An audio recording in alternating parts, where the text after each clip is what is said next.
Here with God, day 75. The reading for day 75 is out of Psalm chapter 32, verses 1 through 5.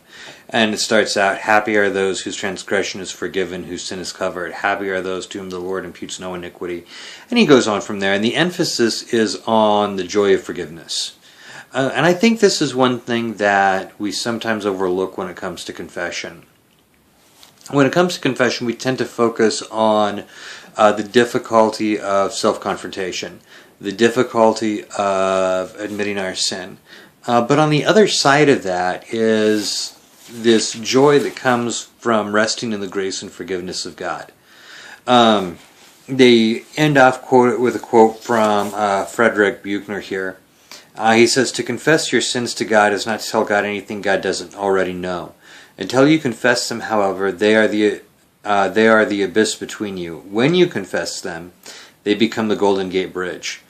The image I get there is how sin separates us from God, but how confession bridges that.